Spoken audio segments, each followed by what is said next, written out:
Welcome to another episode of the SAPU podcast. I'm your host, Lesiba Tobachale. Today, we've got one of our guests, who is our usual guest in our SAPU podcast, Mr. Div Odendaal. Thank you, Lesiba. It's always good to have you here and your insights that you share with us on this podcast. It really opens our eyes, it opens the eyes of our members, and we really appreciate you making time to come.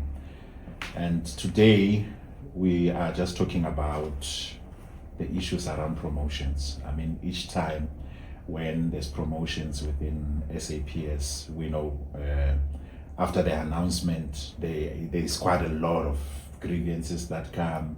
Some would not be happy with the outcomes, and some would challenge those outcomes, and some win, some lose in this regard, because it depends on the merits of each case. But maybe in this podcast today, in our conversation, maybe let's just delve deeper into issues around promotions in this regard and what you have for us today.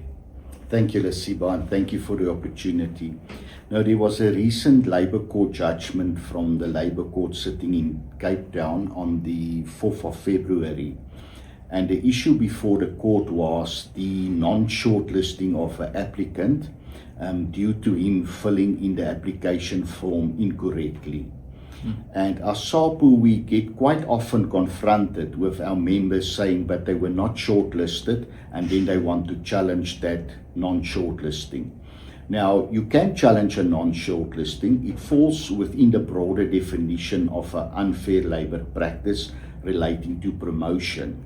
But what's interesting in this case, the member was a lieutenant colonel who applied for a colonel's post at Flash in the Western Cape.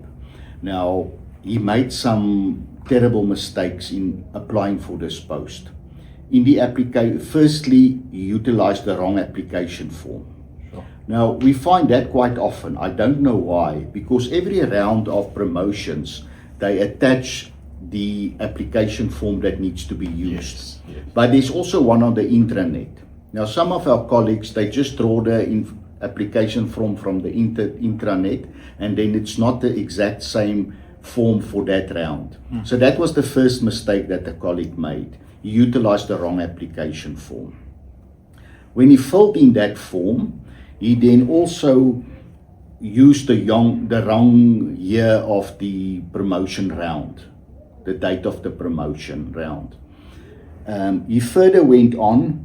He also did not fill in the sentence whether you were re-enlisted or not. He was a serving member, so he left that open. Maybe thinking that it's not relevant to me. Yeah. But there they ask you specifically, yes or no, are you a re-enlistment? The third error he made was when they asked whether you've got a driver's license, yes or no, he put in the code and not the yes. Then lastly, they asked whether he was re-enlisted, and as I've indicated, he left that open. Now, in the labour law jurisprudence, there's two schools of thought on this issue of applying for a post. The one school says if it's not a material defect, then you can allow that application to go through. But then the other school of thought, and that was what the Labour Court emphasized here, is that an application form is prescribed in terms of the promotion policy as well as in the SSBC agreement. And you need to comply with the letter of the law. So what happened when this member was not shortlisted? He referred the matter to the CCMA. The reason it went to the CCMA was he was represented by Solidarity, and as we all know, they do not have admission in the SSBC, so the matter was ventilated at the CCMA. Yeah. The arbitrator looked at the arguments of both SAPS as well as that of the member's representative, and he then said SAPS indeed committed the unfair labour practice by not shortlisting the candidate. The commissioner said the defects were immaterial. I want to read one sentence to you in his award where he stated the following. As far as I can tell from evidence, The respondent knew who the applicant was, what post he was applying for, and could assess the form to allow screening. The applicant was, however, excluded from shortlisting over a few trifling, finicky, non-decisive entries or lack thereof on an application form. So the Commissioner agreed. So the Commissioner said yes, there was bona fide mistakes in the form, but it was not material. And the Commissioner then did not grant him promotion because, remember, he was not even shortlisted. Yeah. So he granted him compensation, and what is quite a fair amount of compensation, 280,000 rand in this instance. SAPS, who were defending the matter in the CCMA, was not happy with the arbitration award, and they took it on review to the Labour Court. And that's the judgment that we are discussing here today, the one that was handed down in February of this year. Yeah, but maybe before we go to the judgment, Dave, I just want to touch to say, you spoke about, to say the Commissioner said those mistakes that the employer did not consider him in nature, they are immaterial. Yes. That the employer should have considered him. I think, what lessons are we drawing from those mistakes? Because you may find that some of our members, they happen to make those mistakes. What is it that we can tell our members when it comes to the issue of completing those forms, more especially when it comes to promotions? Thank you, Lesiba. Now, that is the heart of this matter. The Commissioner did not regard them as material, and he said the members' application should have been considered. But when it came to review in the Labour Court, the judge in the Labour Court had a completely different outlook on the matter. And he said, no, how can you say it's an unfair labour practice on behalf of the SAPS if the member did not comply with the law? And that's the lesson that we want to portray to our members. When you apply for a post, whether it's to sergeant, warrant officer, middle management, or a SMS post, make sure, firstly, you utilize the correct form. Yes, form, yeah. Fill in every question.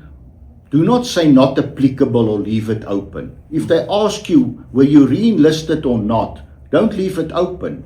The judge in the judgment itself said that how must the panel who might be in Pretoria know the personal traits of the person that apply? That's why there's an application form, and shortlisting is done only in terms of the application form. Remember, there's no interviews at that stage. So the lesson that we learn from the Labour Court judgment is that our members must be very particular and meticulous in filling in that application form. Because if you make a mistake, and we're talking about a bona fide mistake. Yes. Remember, in some instances, there's a question, for instance, do you have previous convictions? Yes. If you do have previous convictions and you say no, that's not a bona fide mistake. That's a misrepresentation. So you have to declare. You have to declare that. But this case centers around bona fide mistakes, not filling in each question, or filling it in halfway, or using the incorrect form. So the lesson that we're learning, and which we want to send out to our members out there, when you apply for a post, please make sure that you utilize the correct form, and you go through each and every question and you fill in those questions. Because if you are going to be not shortlisted due to your own mistake, the judge in this matter said the law is not on your side. If you make a mistake, don't expect the panel then to rectify that mistake. And I think that's the lesson we can learn from this judgment in the Labour Court in Cape Town. Yeah, I mean, like Dave, it's promotions are competition. There are a lot of applications. Applications that come in. A lot of applicants who want to be promoted. They would want, to really try their luck, fill in the forms and follow the whole steps and so on.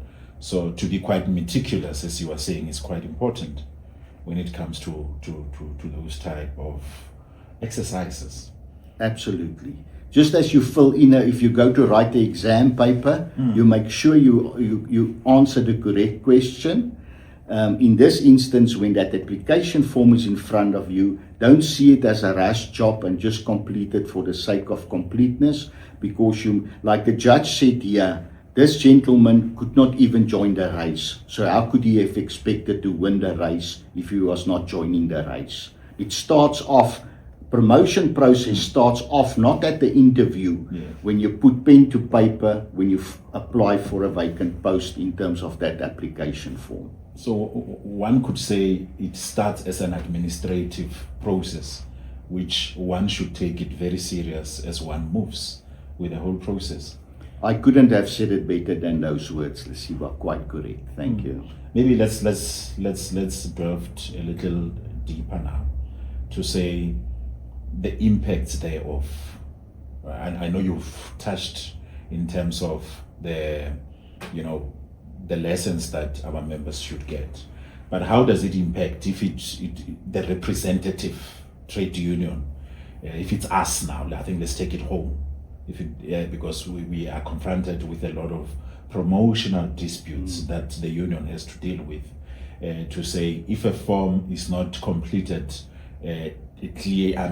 appropriately, and in terms of all the mistakes that we have seen, how does it affect one's case? How does it affect, how does it make the work of the representative to be when they have to go and represent the member at the arbitration level? Thank you, Lesiba. No, I think it's an important aspect you're delving into now. Any union rep is confronted with a past accident scene. Yes. You can't reconstruct the accident scene. You placed it very well. Past accident scene. The accident has happened, and now you must analyze that accident scene. Now, if a member comes to you as a union rep and say, I haven't been shortlisted, you ask him, okay, give me the application form. And remember, the panel must also write on the shortlisting process why you are not shortlisted. Yes. One of the reasons might be not enough experience. But in this instance and in many instances, they would write incomplete application form. Now, if our member unfortunately did not complete the application form correctly, based on the case that I've just discussed with you, it is quite clear that you will find it very difficult to convince an arbitrator now to grant you promotion on an application form that you yourself filled in and which was incomplete or not correctly filled in. And ultimately, it comes to be you are as good as your case. So starting well is quite important, so that if there's any other discrepancies that happens, there must not be because of the fault of the member. Absolutely, you are quite correct. All right. I think as we conclude, the arbitrator said that no, agreed with the member, and they gave compensation. Yes. What ordinarily happens now when an arbitration award that has a monetary value attached to it, and at a later stage, that decision gets to be reviewed as it was by the labor court? Ordinarily, what happens? Do members get paid after that arbitration award as it came, or just because it has been taken for review? What processes follow? And then also, I'm asking that based on the harm that members or that this member came across specifically in terms of this labor court judgment, to say what follows then. Yes. No, I think it's important that we close that loop as well. So the arbitrator said there was an unfair labor practice perpetrated by the employer, SAPS, and the member was not shortlisted. That was wrong, and that's why he granted him that 280,000 rand compensation. When the matter went on review in the labor court, forget about what was the relief sought. Yes. The labor court now first look, is there an unfair labor practice, yes or no? And because of the member's own fallacies in not completing the form correctly, the judge in the labor court said, but there was no unfair labor practice. So you didn't even get to the stage of compensation or a promotion, because in the unfair labor practice case, you can also ask for promotion to the post in question. Yes. But because the judge found there was not an unfair labor practice perpetrated, he then set aside the arbitration award, which meant that he said there was no unfair labor practice and no compensation is granted to the member. Yeah, I think it's one of those painful things. I think, would you advise to say when members apply for posts, except the areas that you have touched, to make a copy of that application form and keep it, and not just wait when there is a dispute that arises? One would then have to go and now apply for disclosure, and then they're able to see. I think would that indeed suffice quite well, because then it helps one when they are coming across such without even asking for disclosure. Absolutely. No, this is a very important document because this is the start of the race.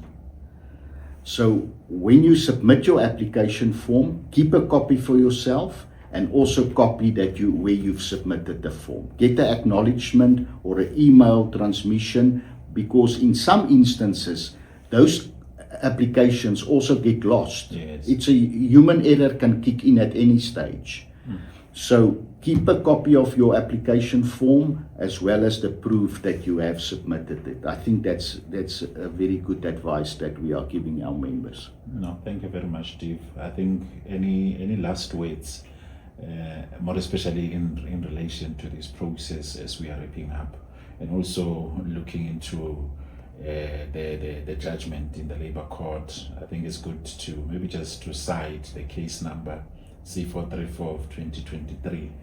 Are there any other last words that you have for our members? Because we are having this session clearly to awaken our members and to really quicken them to say, please, when it comes to these processes, these are the things that you need to look at. I mean, what are your last advices as we are wrapping up our conversation? Thank you, Lesiba.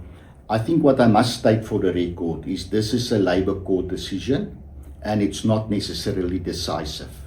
The matter can end up in the Labour Appeal Court, and there a panel of judges might come to a different finding. And we do have Labour Court judgments which are subscribing to the notion, if it's a non-material defect, that application form should have been accepted. But the lesson that I want to put over to our members is, why do you want to take that gamble? If they ask you, have you got a matric certificate? Have you got a driver's license? Have you got a previous conviction? Fill the form incorrectly. Answer those questions. Because if you make a mistake, it's now tata ma chance at arbitration. You might find the arbitrator would say, but like the judge in this instance who said, you must comply with the letter of the law. The arbitrator said, no, let's have a more flexible approach to these things. So why gamble with your future by not filling in the form correctly?